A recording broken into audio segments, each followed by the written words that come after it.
That's it. There, we have it. All right. I have study guides. I printed out study guides. Did you notice I put them on my CR?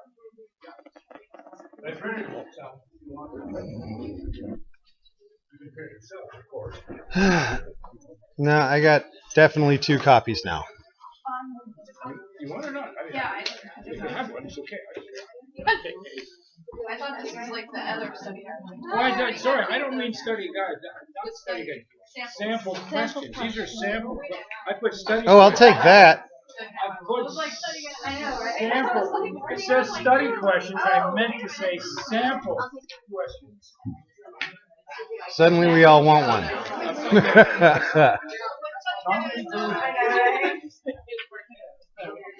Sample questions. It's kind of long. That's okay. But I want you to have a copy.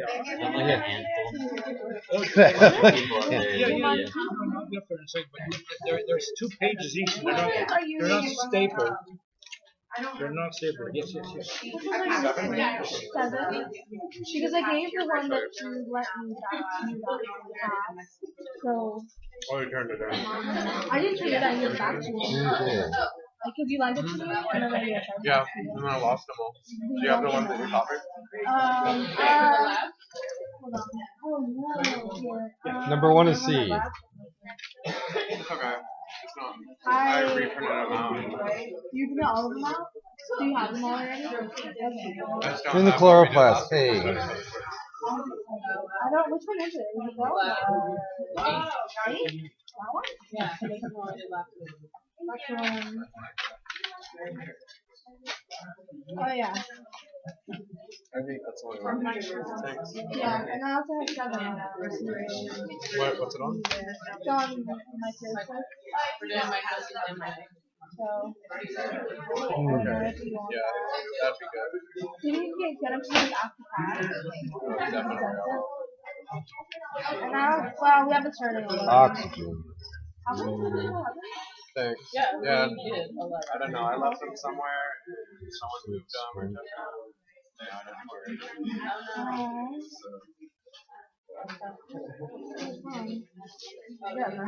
where. I don't know, but mine has nothing written on it. Oh, okay, you redid it. You and I did it together, remember? You did?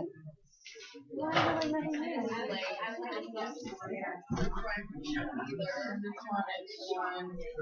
Not the one that C. We're missing the other part of 11. Oh.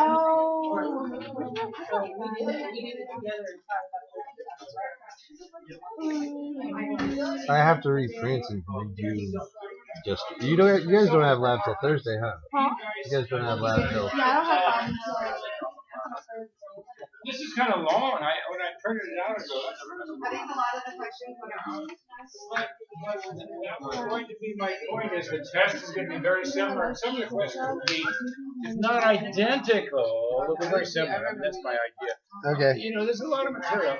We didn't put it in. No. Not really. Not compared to my last one. No way, dude. I know some of them are shorter. I mean, these are actually sample questions. Some of these questions came out in the exam I gave last spring, so they and you know it would be similar, very similar. Some might even be the same for all I know. But anyway, the point is, if you can answer all these questions and answer them well, you will do very well on the exam. Yes.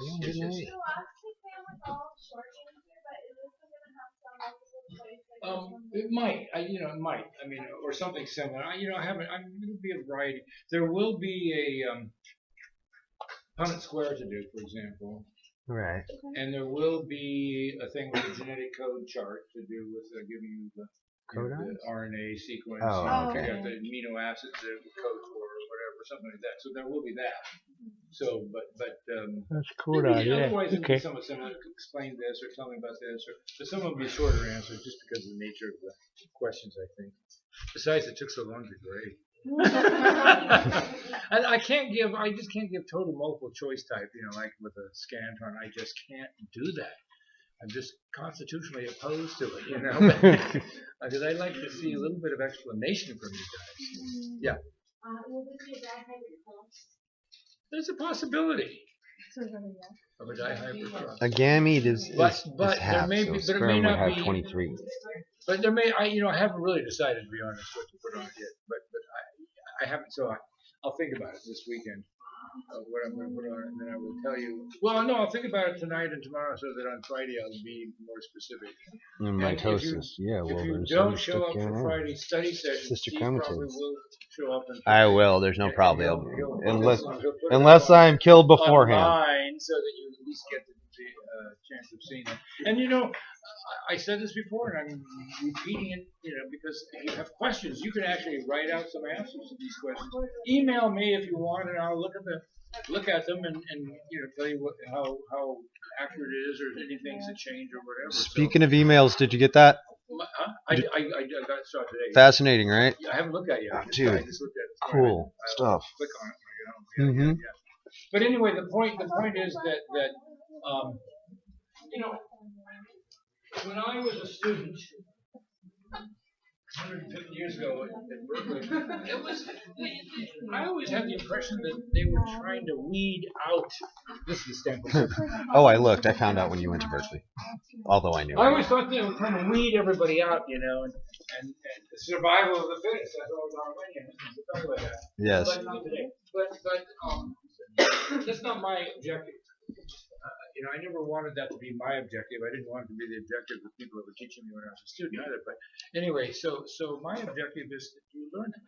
And as I said, I'm a science nerd. I like this stuff. I think it's fun. So I hope that you guys will learn it, will enjoy it, will get something out of it, something that might be useful to you. Anyway, whatever. So I'm not trying to trick you. That's not my idea. That's why I say, when you take an exam, if you get a little confused about something, come talk to me. I'm trying to get you on the right track.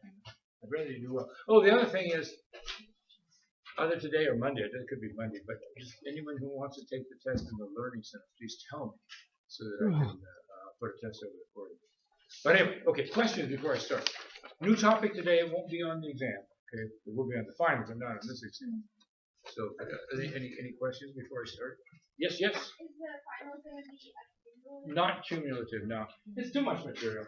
I mean, it's cumulative in the sense you have to know something about what's been happening to build up to it. But not, I won't ask questions back from the first exam. Nah, I don't see any need to do that, actually. So, let's do this. This is actually going to be kind of an interesting lecture, I think. I hope. And we'll actually get into some pedigrees and stuff like that. But what I want to do is talk about some chromosomal problems with respect to inheritance. So officially this is lecture Chromosomes and Genes. I'm not sure that's necessarily the best title, but whatever. That's the stuff. We're going to talk about autosomes. Let's put some words down here.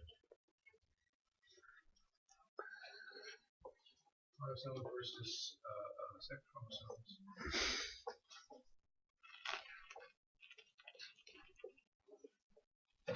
Let's talk about sex linked traits. Talk about autosomes.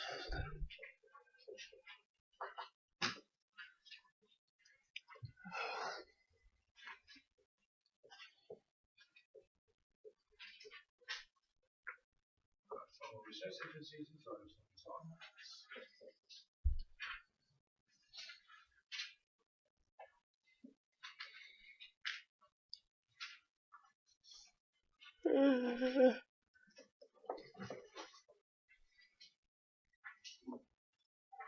The pedigrees.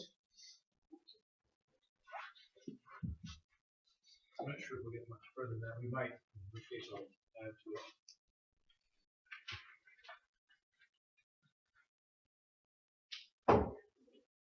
So, humans. It's always nice to talk about humans because most of us are that in this class. Right? So that's good. The ones we know about anyway. Yeah. but it's nice to know about ourselves. I think it's kind of neat. So we know we have 23 chromosomes, right? We know this. 23 chromosomes. 23 pairs. So 46 chromosomes. 46 chromosomes. 23 pairs of chromosomes. Okay, of these chromosomes, 22 are the 22 pairs are called autosomes.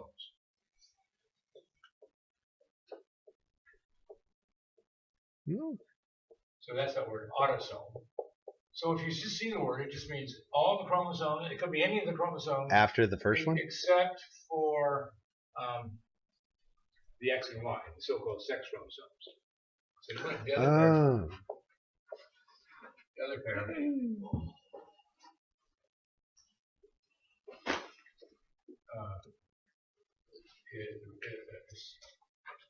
Other pair is the so-called sex chromosomes.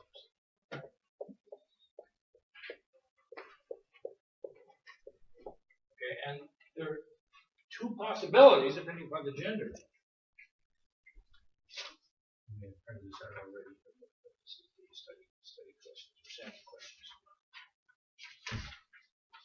Anyway, there are two possibilities for the sex chromosomes. You know, these are the X and Y, X and Y chromosomes. So it turns out to be female. Females have two X chromosomes. Males have an X and what's called a Y chromosome. Now, you know, they call it X chromosomes because when they actually do these, they call them karyotypes. They can actually take cells and they can extract the DNA, the chromosomes, and then they'll put them out on a card. You'll see pictures of this. They'll take a photograph and all that. And you know, the chromosomes all look like they're X's. You know, the way but they vary in size. And people who do this and take the pictures of these things, you know, they can tell the chromosome number one. But see, I think they start from the smallest and work up. I think they start with the smallest chromosome as number one, the next one's two, number three. Maybe it's the biggest and work down. I can't remember offhand. It's not a big deal. For our purposes, it doesn't matter. But anyway, the point is that there are these two that are the sex chromosomes. And if you're female, you have two X's. And if they line up perfectly, you know, for meiosis. But if you're male, you have an X chromosome, which is a big chromosome, and then there's a little tiny Y chromosome. It's called a Y. It doesn't look like a Y. That's just what they call it in contrast to the X. It's just the name of it. But it's a little tiny chromosome. The main thing about this Y chromosome is it does have genes on it to make a person male. Okay. So, but Y is a very small chromosome. So we'll just say the Y chromosome. It's very small. It's lost genes over the millennia, over the last thousands of years. And somebody said, oh, they thought it was going to keep on losing genes, so pretty soon there's no Y chromosome. Nah, that hasn't happened. It seems to have stopped. But it only has, I can't remember the number, something like 29 genes or some small number. So very small, only has a few genes. Now, I can't remember the number. I was going to look it up to be specific. And one of you wants to look it up online, since a lot of you have your computers, you can tell me. But something like 20 some odd genes. 29 or so. As I said, I just can't remember. Whereas the X chromosome is a big chromosome. It has thousands. I don't know how many thousands of genes. It probably has well over 1,000 genes on it. So the Y chromosome basically just contains information on how to turn to be male. Just how to ruin things. To use computer terminology, by the way, the default situation, the default program is to be female, to have the female. Right, yeah, I got that. So in order to be male, you have to have some specific genes, which then make specific products that will make you male. Okay, so that's the idea. And so pretty much those genes on the Y chromosome make you male. There are many genes on the X chromosome, more than just to make you female. I mean, they're genes that determine your gender, female gender, but there are a lot of other genes on there. Like there's a gene for one of the pigments for vision. There's a gene on there for one of the blood clotting proteins. There's a gene on there. I mean, there are all kinds of genes on there. There's a gene on there for, I think, the glycolytic enzyme. So there are all kinds of genes on the X chromosome other than genes for gender. Just keep that in mind. So in other words, it's a big chromosome, all kinds of genes on there, but there are some, for female gender too. But if you have the X and the Y, then those Y genes will convert from the default female to being male. Does that make some sense? Yeah, that it is the default in Yeah. the tiny bit. And from a biological point of view, the female is the more.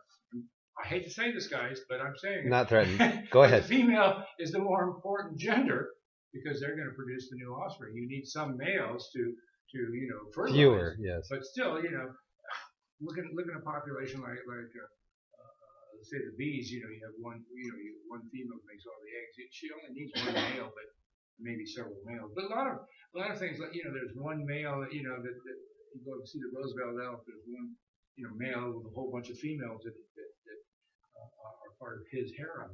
Mm-hmm. And you really don't need that many males. Seems a shame too for a male. But anyway, whatever. Yeah. Well, I was reading that actually that's why men are more likely to be colorblind. Because if there's Oh, a problem I'm in gonna the get to first X chromosome, Yeah, there's yes. no backup. Yes. But women are almost never Yeah. colorblind Not because very there's a often. problem in one That's X going to be chromosome. talked about right here. Okay. I'm coming up to it. Exactly. Sorry. No, it's okay. It's okay. You kind of scream spoiler alert. But you're absolutely right. We're going to talk about that. So, and this one that in the final I might give this problem. At any rate, so we will. I didn't continue this, and I probably won't get to it until Monday. But we will talk about problems occurring if you have too many chromosomes or not enough chromosomes. And we'll talk about that in the future. But or I say Monday probably. But and that will also deal with some of the. Well, Downs is a result of too many. So anyway, okay. So the point is that if you're talking about some problem, and it's a problem with one of those 22 pairs of chromosomes, then it would be an autosomal problem.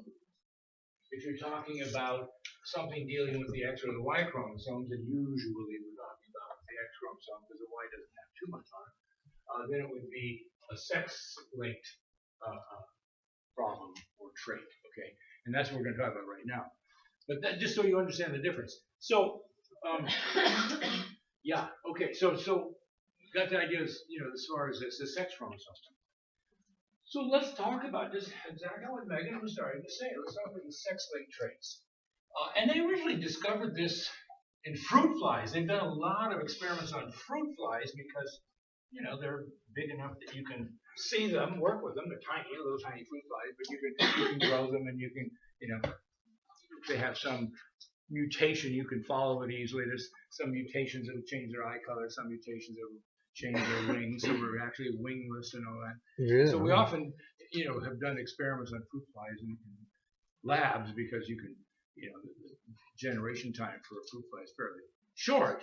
So you can take a bunch of, red eye versus whatever, black eye or whatever, get them together and let Are them they all mate, pink? and you can- Are they all pink though? I can't remember.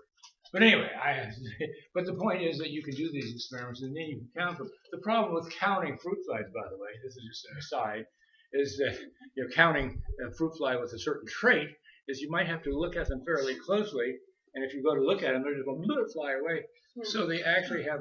I remember one brand name. I think it's sort of humorous. The brand name is Flynap, and it's just a thing that you put into your colony of your fruit flies, and they'll go to sleep, and then you quickly count them before it wears off. It's not ether or some other drug, but then you quickly count whatever you're counting in terms of your genetics experiment.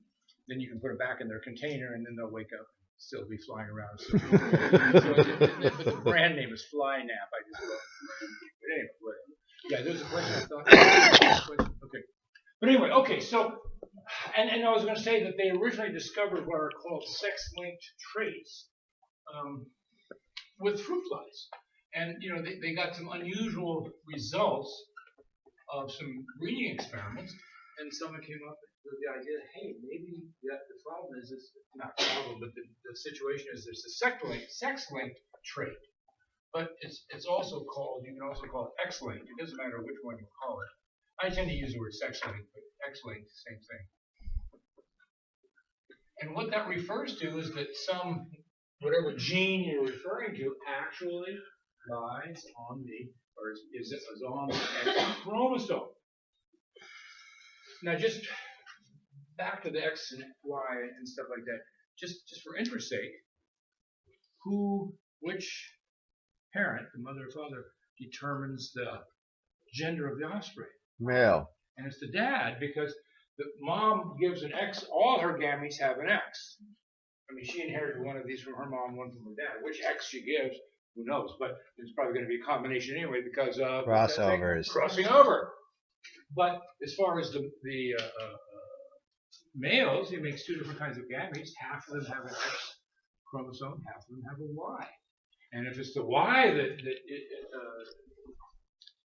if it's the sperm with the Y in it that fertilizes, then it's going to be male. If it's the sperm with an X, it's going to be female. Which,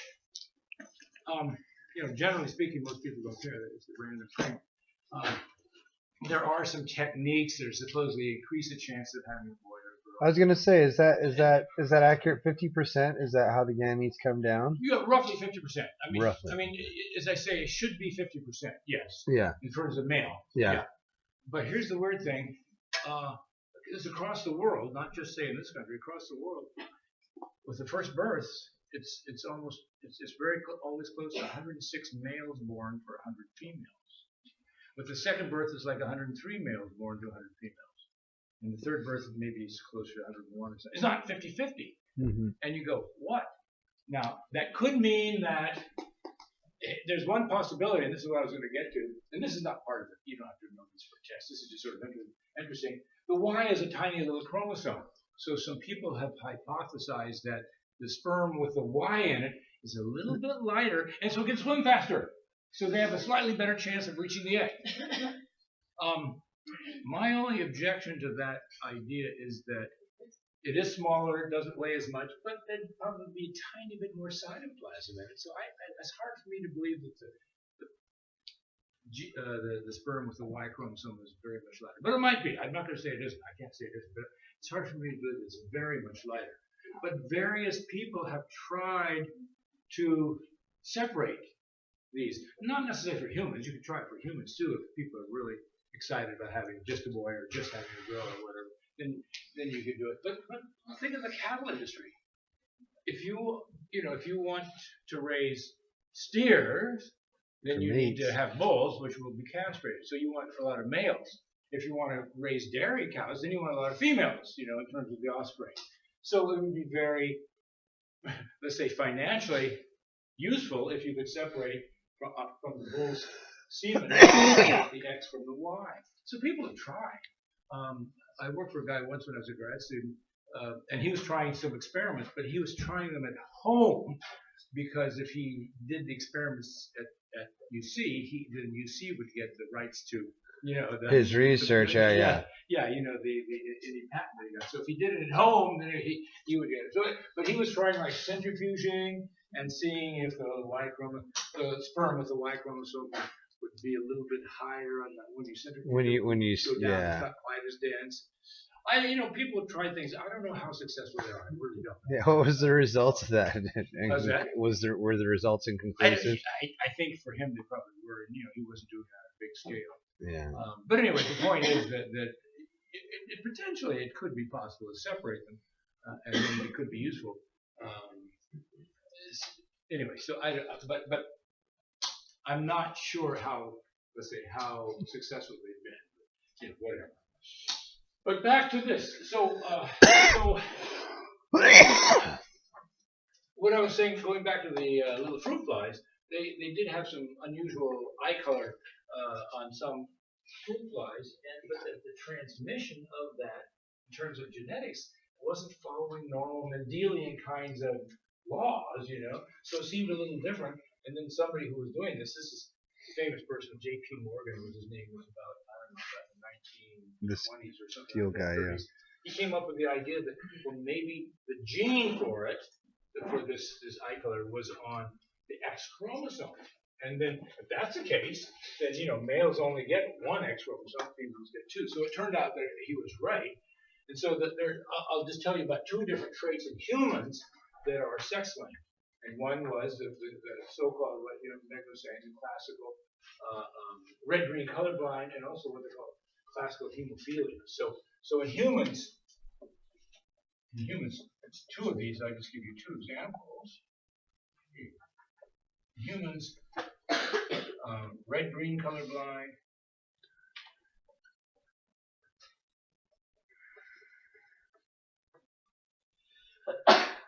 Bless you. And the so-called classical hemophilia. That's low white blood count. So I'll tell you about it. I'll do the colorblind first, and then I'll tell you about that, the hemophilia too, because it's sort of interesting. But here's the deal. Let's take the red-green. In our vision, we have pretty good vision.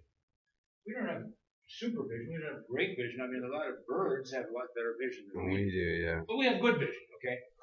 And we can see colors, a lot of colors. Not all animals can see colors. A lot of animals black and white and shades of gray, but we can see colors. There appear to be three different sets of pigments that have, that will respond to different wavelengths of light, and then depending upon what wavelengths are hitting these different cells, they'll send their signals and they go to the brain. The brain will interpret it as red and green and whatever other color. Okay, so that's fine. That works out just fine. But people that are red-green colorblind, they can see various other colors, but they're not seeing the red and green. And as I said, this appears to be passed on the X chromosome. So let's look at some examples of what could happen. Now, I'm actually going to draw the X chromosome, but I'll draw it like this. Let's do this. We'll say, okay, so we'll say this is for, we'll say, normal vision, and we'll say this is for colorblind. Now, I'm using two different letters. Ordinarily, when we do these kinds of things, we use capital letter and a small letter. You could use a capital letter and a small letter, but to be honest, it gets a little confusing when you're using X chromosomes. You don't have to use X chromosomes. You can do it without it, but it's just easier to do it this way. So I'm going to say that this gives you normal vision, normal color vision.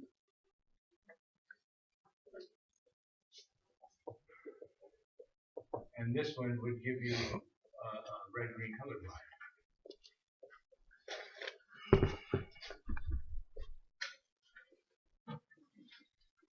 Okay.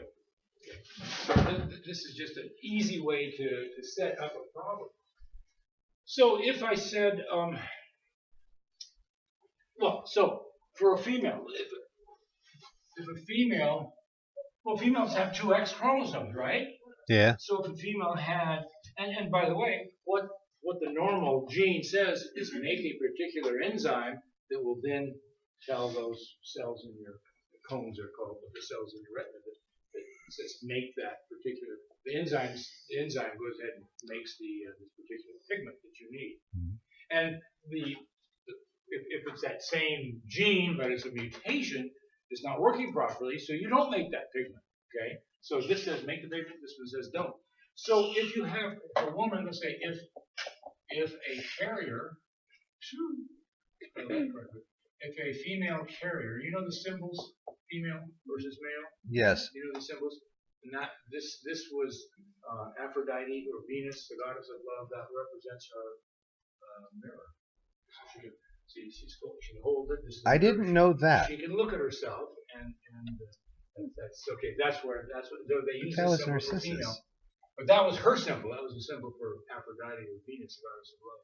But when they started doing things like genetics, we say, oh, let's just use that symbol for females. So if a female carrier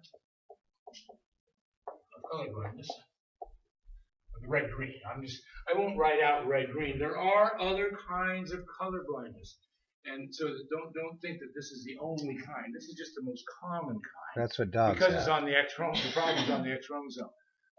There are other kinds. For example, my brother is said to be an anomalous dichromat. I called him a lot worse things than that when he was growing up. But he is anomalous dichromat, which means that he has a little trouble seeing browns and greens because of the cones. If he in bright light, he can see the difference between browns and greens, but if the light's kind of dim, he can't see the browns and greens. I claim he just never learned his colors when he was growing up. He knows his colors. But, that's funny. and I have to tell you, I've taking a little side to talk about my brother, because actually I'm very proud of my brother. He's done some amazing things. But I remember when he was born, I was like 5.5 years old, and there's a soft spot.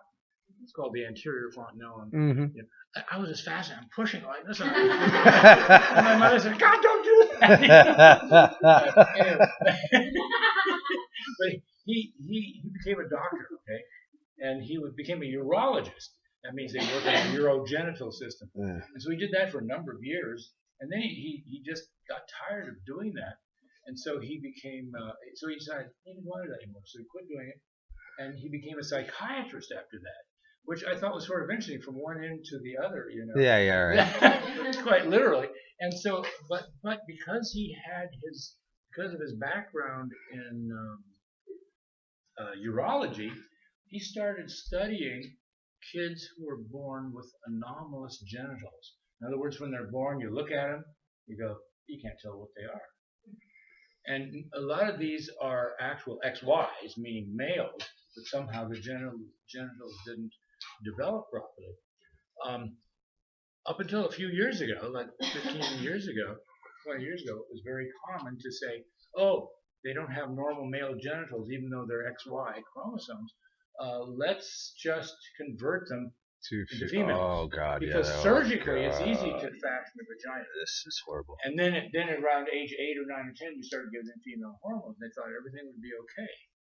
You're citing that case that humans are a little more complicated than that, and things aren't okay. But the weird thing is no one studied these people long term. They did the operation success, they'd see them for a few years, then they just let them go off in their merry way. No one looked at them long term. And so my brother started looking at them long term, and he's become one of the experts in the world on this, and he's written all kinds of papers, and goes to all kinds of medical meetings where he gives his talks about it. And of course, as it turns out, they're not okay. I mean, some adjust fine, others, and these are kids who are never told what has happened. They're told they're little girls when they're growing up, because they look like little girls now because they've been surgically changed. And they've never been told otherwise. But he said a certain percentage, around age 8 or 9, they'll go, I'm not a girl. Something's wrong there. I'm not a girl, I'm a boy. And so it's really been very interesting because, as I said, no one has studied these things. So it's been fascinating. Well, they studied it as a result of that one case where the guy did grow up, have several problems, and eventually committed suicide. In that case, by the way, my brother didn't actually work on the case, but he had some major commentary on it. Yeah, it's messed up. Botched job. I don't get into that right now, but it was it is fascinating that what was fascinating. One thing that's fascinating but scary is that these operations were done without it ever being looked at long-term psychologically. Now they presumably those operations aren't done just automatically. Yeah. I just watched a film in psychology before this called Unknown Sexes about those cases. What's your brother's name? William Reiner. Yeah. We'll find him. Yeah, you can look him up. We will find him. You can look him up. Yeah. And as I said, with Michelle? New England Journal of Medicine, things like that. He's written because, as I said, he developed this long questionnaire. He's brilliant. People with parents of kids that might have this ask their kids, and some of the questions, the parents go, I don't want to ask these questions. They're kind of intimate kinds of questions, and my brother would say to them, your kids have asked these questions of themselves, I guarantee. Yeah. So I mean, it's just funny the way these things are. So anyway, in spite of the fact that I pushed on his head like that when he was born, it seems to come out pretty well. Maybe you pushed something in the right spot. I don't know. Yeah, you push the button. Ding. Yeah. Another question about colorblindness, like red-green colorblindness. Yeah. You know how colors like purple and blue are like red, like technically like red with something mixed like in Yeah. Did they see those colors? You're asking a good question, and I can't answer it. I really can't. I'm not sure what the people with the so-called classical red-green color, but I'm not sure what they see for all these various shades. I don't know because I've never really looked into it. I know that's been looked at, and I know you can find that information. I just don't have it. Yeah. It's a good question. They see blue. They did a radio thing about these women. Some women have like extra good vision. They might have an extra rod in their eye. Yeah. Because Cones and rods, the yeah. double X like gives them like twice as good. Like some women are like evolving like extra. And you're implying that males are devolving. Males are devolving. No, go on. I'm teasing you. Go on. And they do something. Well, I don't know. They said that some of these women can see like an extra Really? color. Okay, that's good. That's why I didn't know about that. Sarah. Sure they're not making that up. Colorblind, so Red green. Red green. he's red and green. So if like red is next to green, more often than not it'll look About the same. It'll look great. Oh, what green? It takes the characteristic of one of the two. Oh, okay. And then he also purple and blue. They're very close to each other, so We'll see blue. usually he'll see blue if they're next to each other. Mm-hmm. Okay, so he just doesn't distinguish them as different. Right. But he can come up with a color name that. Well, he can see it. Yeah, that's one. That's one. Now, this means that you're a carrier.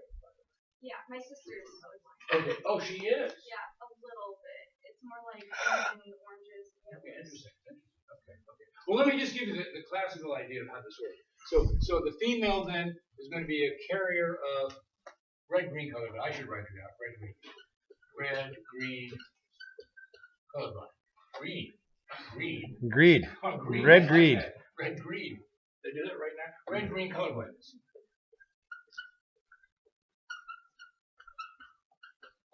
And we'll say she marries a normal male.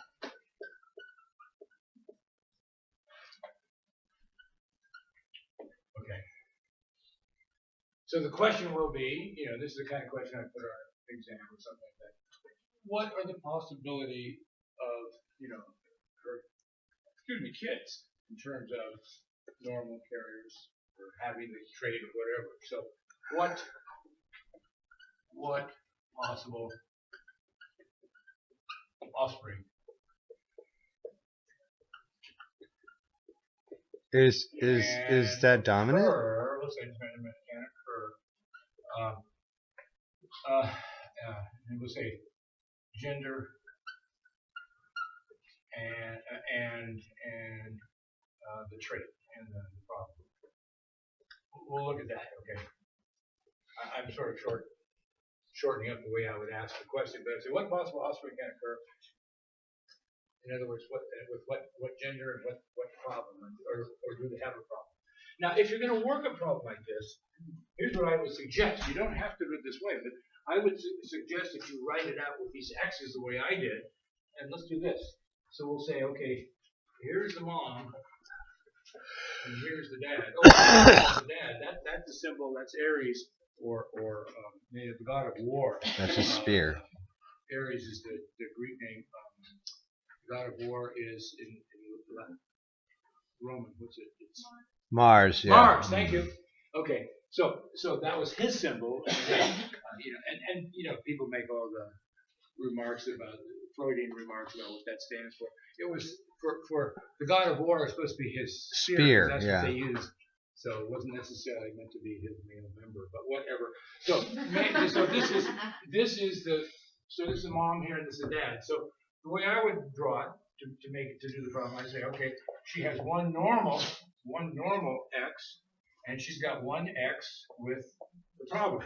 So I'm using the C for colorblind, the N for normal. This is the way I'm doing it. You don't have to do it my way. And books may or may not do it my way. It doesn't really matter. But I'm just showing you just one way to do this. But now what about the father? What's his X? He's normal. So he's got a normal X, then he's got a Y. And the Y doesn't have anything to do with Any of the colorblindness. Okay? What possible gametes, how many different gametes can the mom make? Exactly two different gametes with respect to this. So we'll say possible gametes.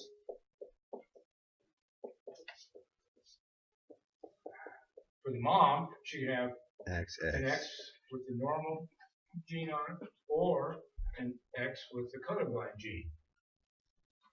And the dad can make a normal one. He can have the X with a normal or a Y. So if you're going to do a Punnett square, just a 2 by 2 Punnett square, because there are two possibilities. Right? Mm-hmm. 2 by 2. It doesn't matter whether you put the mom's genes on, gametes on top, dad's on the side, or vice versa. They're all the same. So I'll just do the moms on top. So one gamete could have X with a normal, the other gamete could have X with the colorblind gene.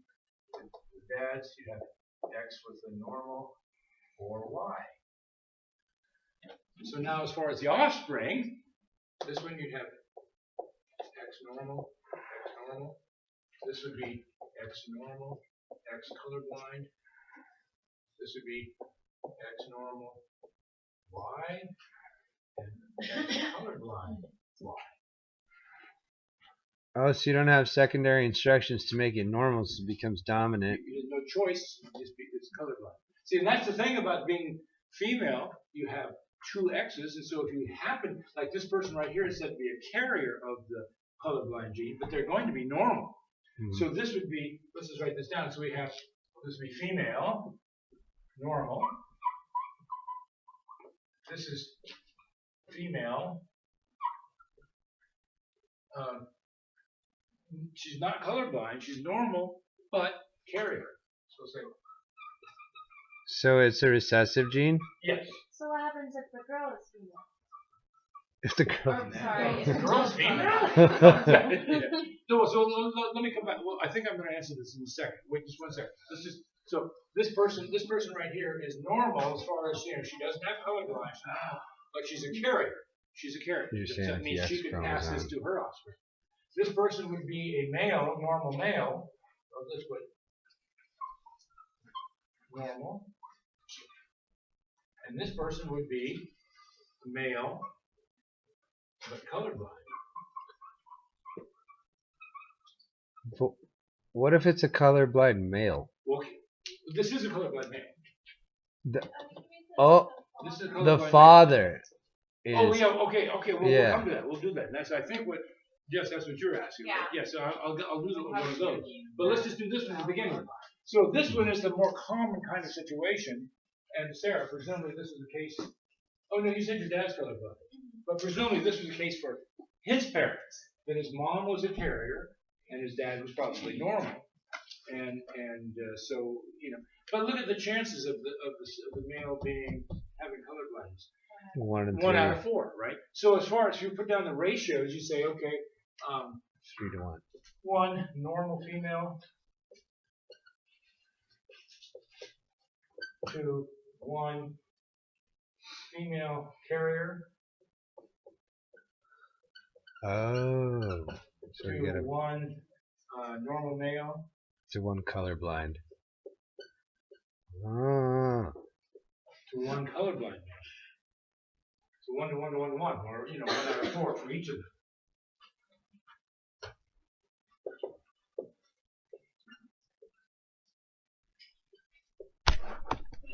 Does that make sense? So, you expect half the kids to be male and half the kids to be female.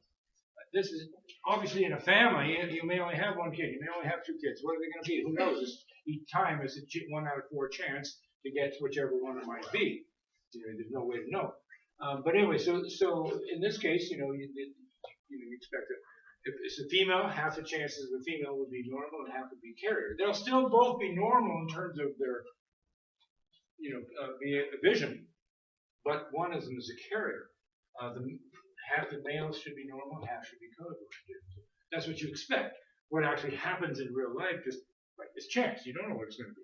Just like flipping those coins. If you guys didn't have to be at a lab yesterday, and you're doing the flipping the coins, it's all chance. You don't know what's going to come out in one case. We did it wrong. But let's just go ahead and do a case where let's just say that if you have shall we do well, let's just make it really terrible. Not terrible. It's not really terrible. It's not that bad.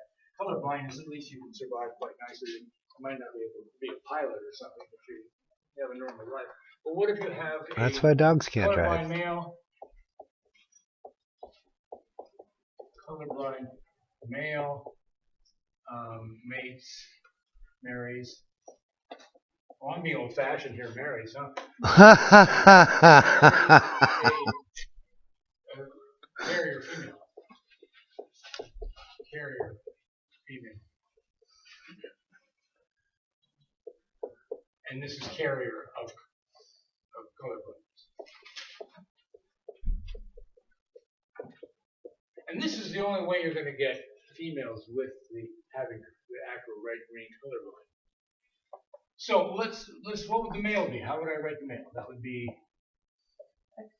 X with a little c, the way I'm doing it, and a Y. That's the male.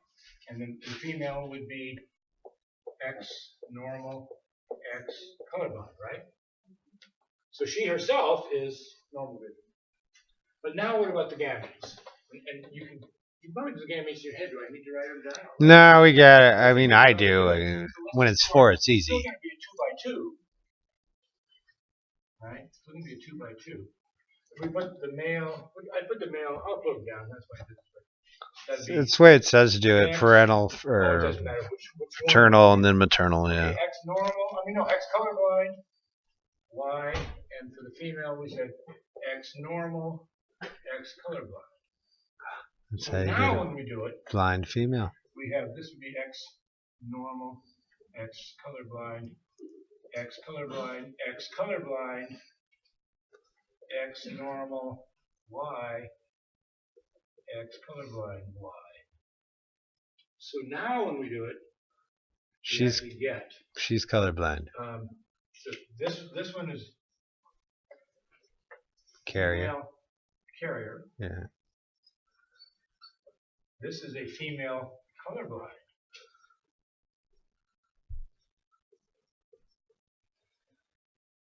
The male colorblind. And here's normal male.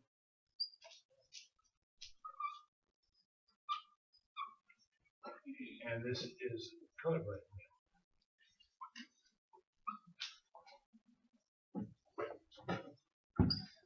So again, half the males are colorblind, half aren't. But in this case, half the females are colorblind and half are carriers. You can see that it's not that common for a female to be colorblind, the red-green colorblind, because she would have to have a mom who was a carrier, and her dad would have to be colorblind. And carriers aren't that common. I mean, they occur out there, they occur. But it's far more common for a male to have it, because the females, if they're a carrier, they don't necessarily know it unless they've had some in the background. But if they're a carrier, they don't know it. And but if a carrier mom marries a guy with normal, then a quarter of their kids could be colorblind.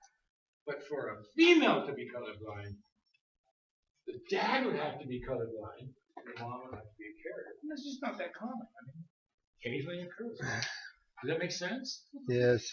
The same thing is true for the other one I mentioned, which was classical hemophilia. I'll just tell you quickly about that. I don't have to do any charts because it's the exact same kind of thing. Uh-huh. But let me tell you what hemophilia is, and then the so-called classical. No vitamin K. Hemophilia is a funny word. It doesn't clot. Hemophilia is a funny word because it means, in terms of its derivation of the words, love of blood, lover of blood. Yeah. But it has nothing to do with loving blood. What it is a blood clotting disorder. Mm-hmm. Blood clotting disorder.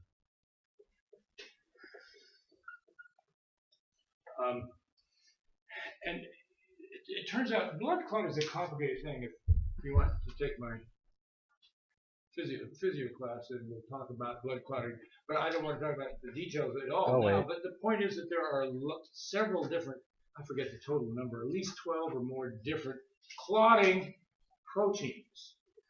There's a lot of different proteins involved in the clotting process. It's not just a one gene kind of thing, there's a whole bunch of genes involved. And it's a long, complicated kind of a process. But we don't need to worry about that, other than the fact to say that if you're missing one of those clotting factors, it's going to cause a problem with blood clotting. They make bad soldiers. And of course, the bad thing is you get cut very badly, you can bleed to death if it's really serious. Go ahead, what were you saying? I said they make bad soldiers, they bleed out. That's exactly right. They make very bad soldiers. So blood clotting disorder, and we could also say extended extended clotting times. Wasn't it something about vitamin K? Vitamin K. Yeah. Yeah, vitamin K. You do need vitamin K in order to make one of the main blood clotting proteins, Yeah, thrombin. okay. It's called prothrombin, is what it's called. But extended, I didn't quite write that word correctly. Extended clotting time, meaning it just takes longer time to clot. And in some cases, it may not clot at all, depending on how serious the situation is. In some cases, it's just you don't have enough. You might make small amounts of whatever the factor is, and so you just it'll clot, but it takes a lot longer. So again, a small little cut may not be a big deal, but a big cut can make a big difference. There was a gal in one of my classes, anatomy, phys, and all that, God, years ago, and she had a type of hemophilia, not the serious kind, this kind.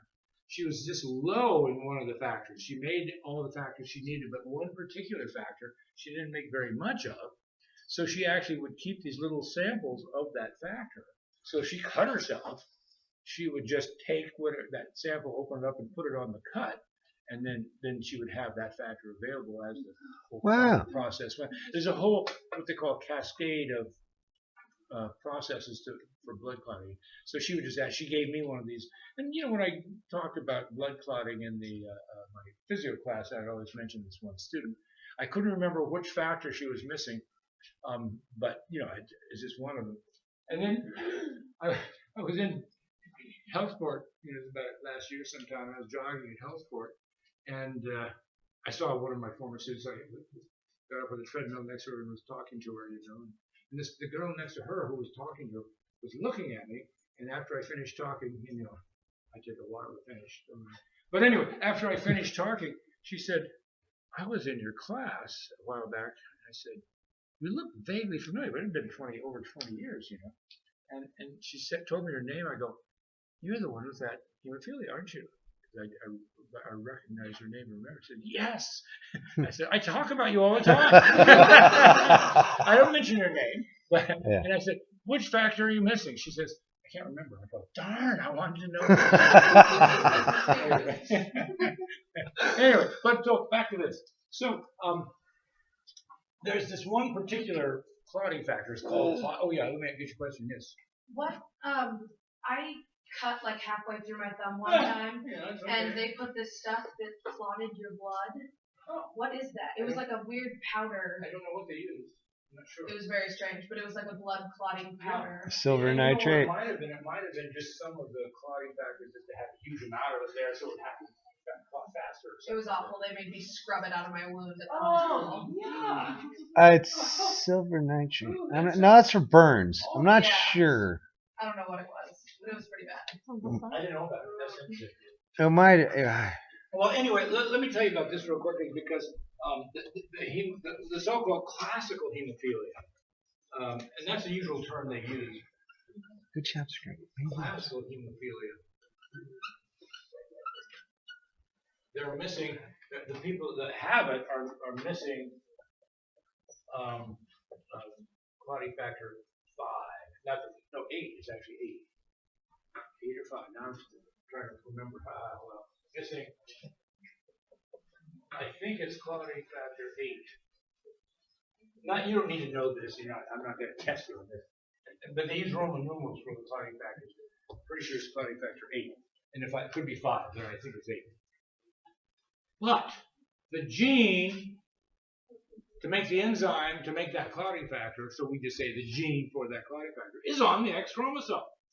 All those other clotting factors are all on different chromosomes. I don't know which ones, and it's known that but I don't know. But missing clotting factor 8, and the gene for this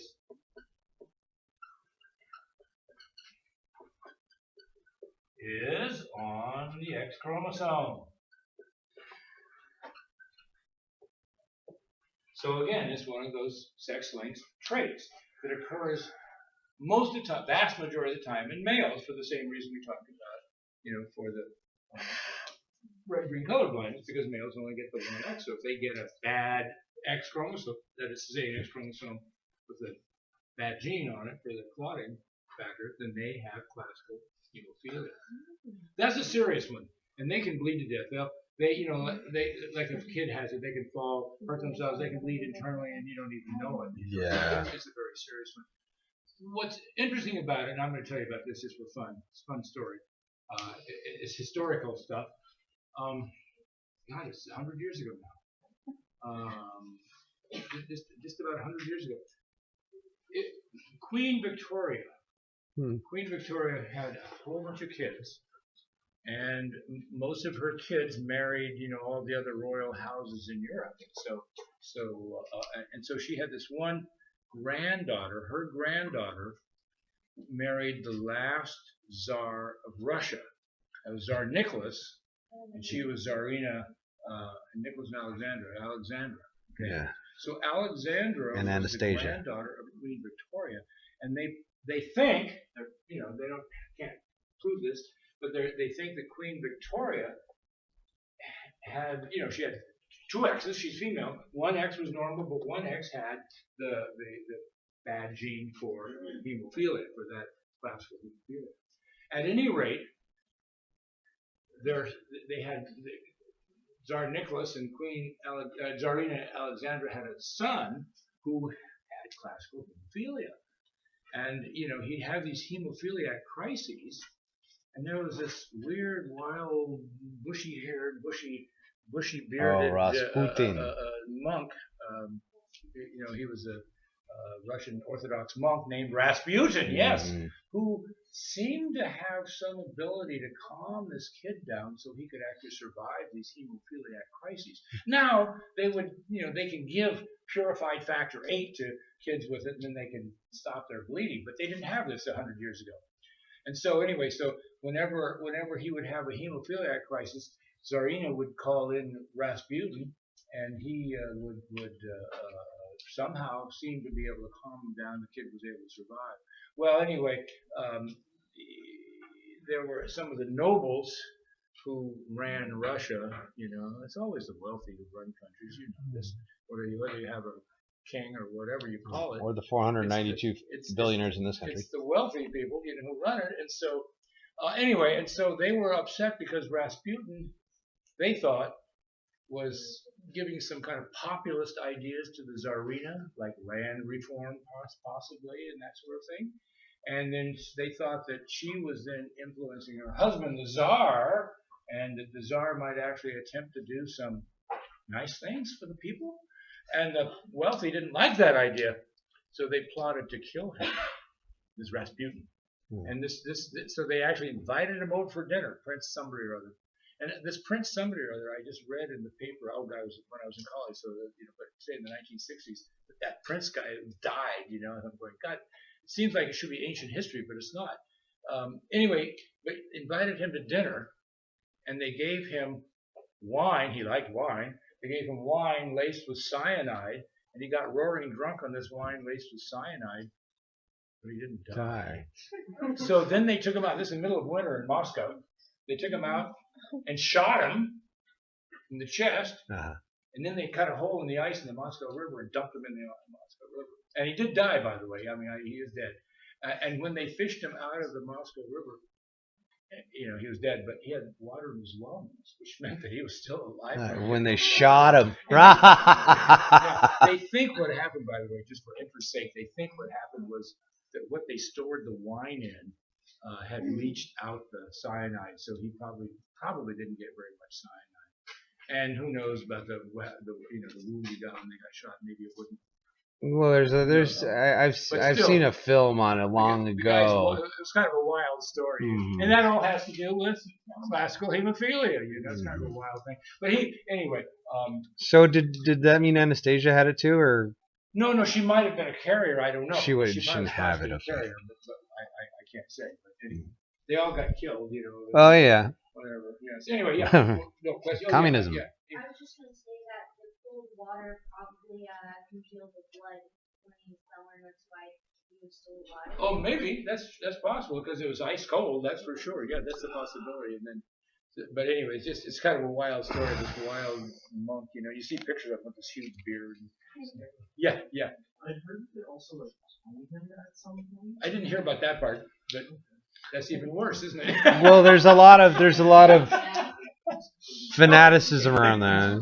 At any rate, so this is an example of sex-linked traits, and again, sex-linked means they don't say this on the Y because the Y doesn't really have much.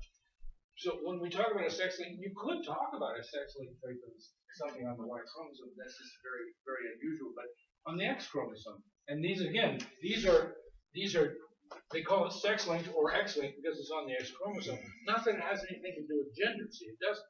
Because remember, the X chromosome has well over 1,000 genes, and only a few have to do with gender. So most of the times when there's a problem, it's doesn't have anything to do with gender, but it affects males mainly. It can affect females, as we showed, but it's very unusual. It's not impossible. Let's talk about autosomal recessives versus some autosomal dominance, just for interest here. So, and most of the conditions that we talk about most of them are autosomal recessive. This is probably a much more common kind of thing. Now, let's talk about why. But again, when we say autosomal, it could be on any of the other 22 chromosomes. Well, autosomal is just the X's, right? So when you say sex-linked, it's just X involving the X chromosome. But if you say an autosomal problem, then it's any of the other chromosomes. It could be any of them. But I had one I was going to tell you. I can't remember which one. I can always make one up too. But that's ugly when I was going to tell you. Oh, I guess I was going to tell you about so we've talked about that, I think, before. So that's kind of interesting. So let's talk about autosomal recessives.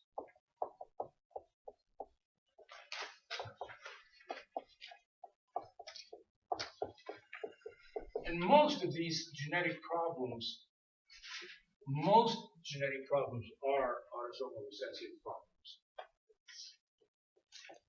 And let's talk about why.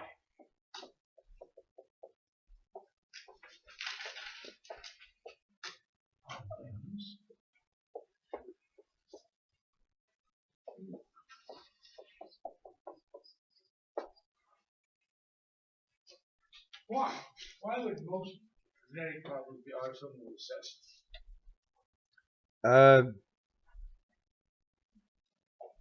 Let me ask you a question first. How many genes do you inherit for each thing? Two. Right? One from your mom, one from your dad.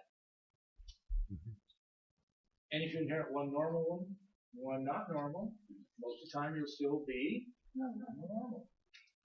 So if the normal gene says make some product, and the bad gene is a mutation that says don't make something, but you have one that says make it, you make it. Yeah. So that's why most genetic problems are this type. And we'll say parentheses because there are two genes for every trait. Well, this is an oversimplification. One from mom and one from dad. Keep in mind that's totally oversimplified when I say for every trait. It's something like height is not one pair of genes. There's dozens and dozens of genes involved. But anyway, as long as you know what I'm talking about, you have two of every one, and if one has one. So most of the time, if you inherit one bad gene, you still have a good gene from the other parent to overcome that thing. So you don't have the problem. I want to let's talk about sickle cell anemia, because this is sort of interesting. We did talk a little bit about this. Sickle cell anemia. That it helps stop spirochetes? If you are a carrier of this gene, it can give you a better survival against malaria, which is apparent. But what about Lyme disease? I mean, I shouldn't get into that. It's controversial. Lyme disease. Oh, Lyme disease, but that's a tick bite, but it's a little spirochete. Yeah, it's a bacteria. Malaria is caused by protozoan. Not that. Oh, okay. But anyway, question. Yeah, go ahead. What if the healthy gene says to not make something? You say what if? Yeah, and that is sometimes the case. I'm giving you the simplest case, but you're right. Sometimes it's the case where the good gene says don't do something, and the the bad dominant gene says gene? do it. Yeah. And again, remember, the simplest case is a dominant gene says make some product, the recessive says don't make it. Something's wrong with it. But remember, I told you last time that you can have maybe a gene that's a control gene. And if you make the product, it'll turn on a bunch of other genes. So that's how one gene can have a lot of effects. And if you don't turn on that gene, that can have an effect. If you do turn on the gene, that can have a different effect. And so, yeah. So I mean, it's not as simple as we start with the simplest case, and then we can work out. But you're absolutely right. That's a good point. Anyway, but let's talk about the sickle cell anemia. What are we talking about here? We're talking about hemoglobin. So hemoglobin. This is this carries red blood cell. It's in your red blood cells. And red blood cells, and it carries oxygen. Oxygen is not very soluble in water, but fortunately, we have in our blood this. Well, first of all, we have like maybe a third of all our cells are red blood cells, and each red blood cell is at least half filled with all these hemoglobin molecules, thousands of these hemoglobin molecules. And the hemoglobin has a nice affinity for oxygen. You can grab it and hold on to it when you breathe it in your lungs. But then when those red blood cells get to the tissues, they can release it. Okay. So obviously hemoglobin is critical because we need all that oxygen. Why do we need all that oxygen? I know this exam coming up on Wednesday. Why do we need all that oxygen? Final electron acceptor in what pathway? The electron transfer system. Which goes along, we usually talk about it at the same time Krebs as Krebs cycle because that's all part of cellular respiration. That's good. We're all racing on that one. Yes, 100% of that. All right. Anyway, so the hemoglobin is a carrier of oxygen. Now, sickle cell hemoglobin is not very good at carrying oxygen. It can carry it, but it's not very good. It's not as good. It's not, but mainly that's not really the problem. It can carry it, but mainly the problem is that if you have the sickle cell hemoglobin and it's in an area where there's very little oxygen, it changes the shape of that hemoglobin molecule. So instead of being kind of a nice globular shape, it becomes this long, thin, kind of fibrous shape. And if you have all this happening in your red blood cells, instead of being flexible little discs, red blood cells kind of look like two frisbees stuck together, okay? Kind of pinched together in the center. But if they're flexible, they can bend and go around corners. But if suddenly you have a bunch of this hemoglobin in these red blood cells sickling, then you have changing shapes, and the whole cell changes shape, and it becomes no longer becomes flexible. Gets stuck in things like your capillaries, and you get all kinds of problems with blood not being able to flow properly. Can that cause strokes? So you look at that and you go, God, sickle cell anemia, that's not a good thing. Yeah, go ahead. Can that cause strokes? Well, it certainly could, because if it's blocking blood vessels in your brain, yes, absolutely. Anyway, so normal, we'll say hemoglobin. Now, I tend to do hemoglobin. We'll call it HB. Okay, let's call it HB. Right. So we'll say HB. What's the best way to do it? I'm trying to do it a nice way. HB normal. Maybe we'll do this. Maybe we'll do H. Just H for hemoglobin. We'll say H. In this case, I'm going to say normal or H sickle. This isn't the best way to do it, but it's one way to do it. Normal hemoglobin, HB. Usually I write hemoglobin as HGB. I usually write it as HGB, hemoglobin. Okay. HGB. So this would be sickle HGB. Okay. So if we write the letters like that. Now, if we're talking about a person, let's just say if you have two carriers of sickle cell. So say if two carriers of sickle cell, or I'll just say sickle hemoglobin.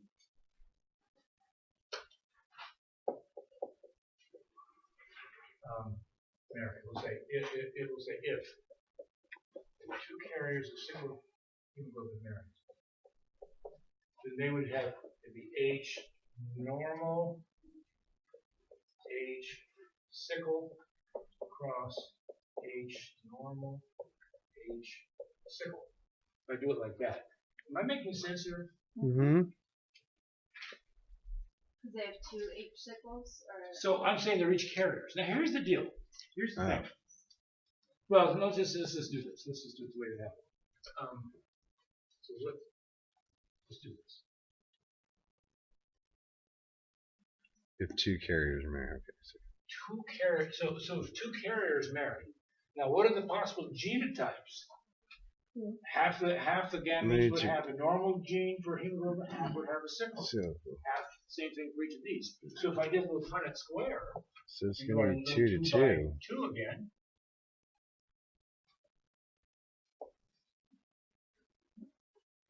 So we have H normal, H sickle, H normal, H sickle.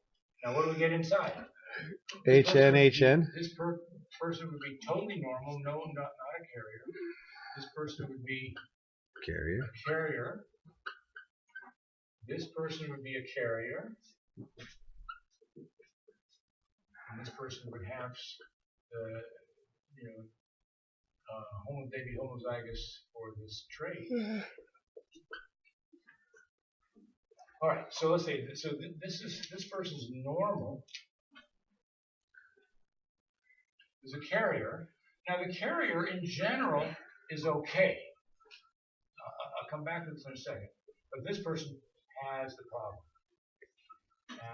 Has sickle cell anemia. No matter what, traits almost always they come down like that, right? This is So you expect a quarter of these people to have sickle cell anemia.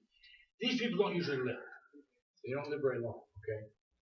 Because with two sickle cell genes, all their hemoglobin is hemoglobin, and they usually die at a very young age. So they don't live very long. So these people tend not to live. And so, but the normals, the carriers, usually live okay. But here's a gene that is obviously bad. And I talked about this the other day. It's obviously a bad gene, since if you get you're homozygous for that problem, you're not going to survive. Why is that gene still in the gene pool? You'd expect it to be malaria made it. Eventually eliminated after a lot of different generations, but it's still there. And that's when they discovered that if you are a carrier in places where there's malaria, and the main place where this occurs is places like West Africa, where there's a lot of malaria. If you're a carrier, you have one normal and one sickle gene, you have survival advantage over malaria.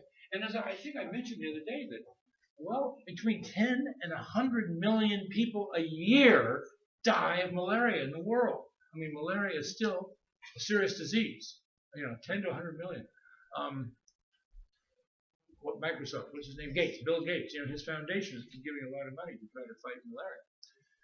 And so anyway, but the point is that this condition that gene has survived in the gene pool, because if you're a carrier, you have survival advantage if you're in the presence of malaria. Whereas you actually have better survival advantage than a normal person. Malaria than the normal. Now, what if you go to the situation where there isn't malaria, like in this country? The normal has a survival advantage. What about the carriers? We're not exposed to malaria in this country ordinarily, right? So, and occasionally people who are carriers can have some sickle cell crises, and it can cause some problems. And so anyone who might be a carrier, they're always recommended, hey, if you have any certain kinds of symptoms, go in right away and make sure that you treat it properly, because you could have some long-term problems, or some short-term problems that could be serious. So anyway, that's the idea of that. Oh, don't go. I know some of you putting away your books, but I didn't get to autosomal dominance. I was going to do pedigrees. Damn, I want to do both books. Okay, well, let's do it. Let's do a real quick autosomal dominant, and then on Monday I'll come back and look at this again and talk about pedigrees and go on a little further. We'll go into some anomalies that occur. But let me tell you, this is a weird thing. Some autosomal dominant diseases.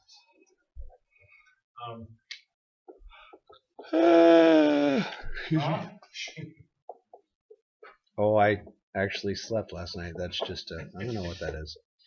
I'm going to give you an example that you may have heard about because of Woody Guthrie. You know about Woody Guthrie? Oh yeah. His father was Arlo Guthrie is. Arlo is the son. Woody is the father. There's a lot of Guthries. Yeah. Right. I worked with them. And then this is what's called Huntington's chorea. Huntington's chorea. It's a funny word, but what it refers to, the chorea word refers to, and there are other kinds of chorea. This is just one particular one. Refers to movement. The people with chorea can't stop moving. There was a gal in my class years ago. She didn't have it, and suddenly she developed chorea. And I saw her, and she's just like this. I'm hyper. I'm moving. I'm not doing it, but I'm not. I don't have chorea, you know. And so I'm looking at her, and she's talking to me. And she said, "Yeah." So God, I'm getting exhausted just watching it. She can't stop it. She was actually at the gym. She was going to work out, and she can work out a little bit, but she's still kind of in total motion. She's totally incapable of stopping it, even though she knows she's doing it. It's just something's happening with all the, her muscles and the way they're working. That's what chorea is, and it's a serious disease. Serious problem. Huntington's chorea will cause early death, but it doesn't show up till the person's in like their 40s or something like that.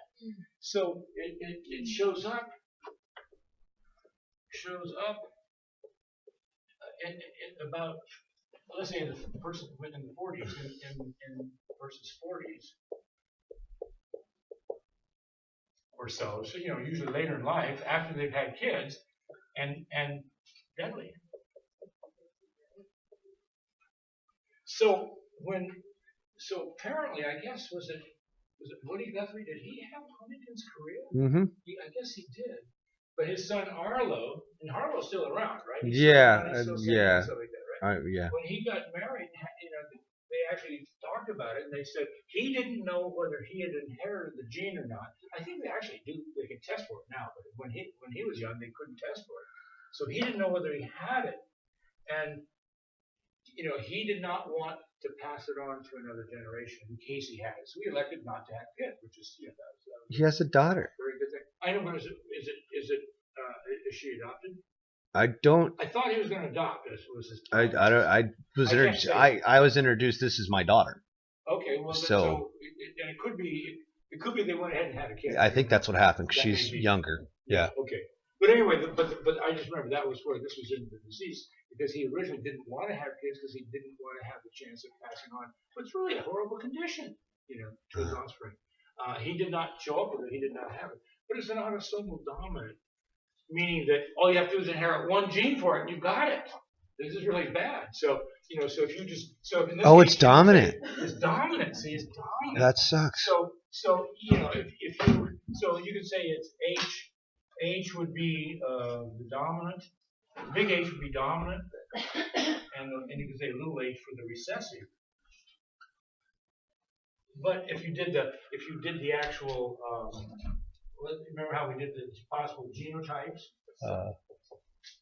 and phenotypes? 3/4 of the time it's going to be. So you could have that's two big H's. You could have a big H and a little h, or you could have two little h's. But it's only the two little h's that are normal. That will save you. So, 75% of the time you're screwed. You have Huntington's chorea.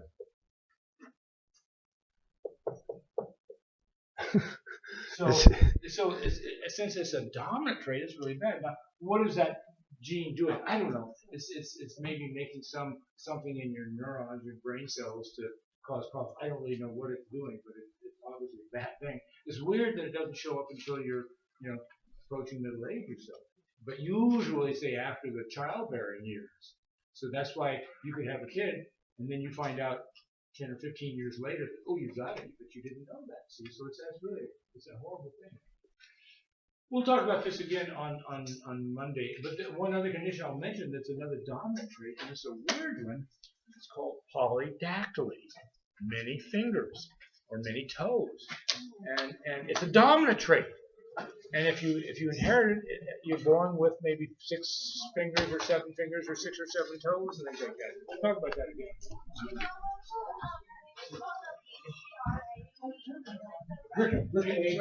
You haven't started? Alright. Yes, I will be at the study guide, or the study session.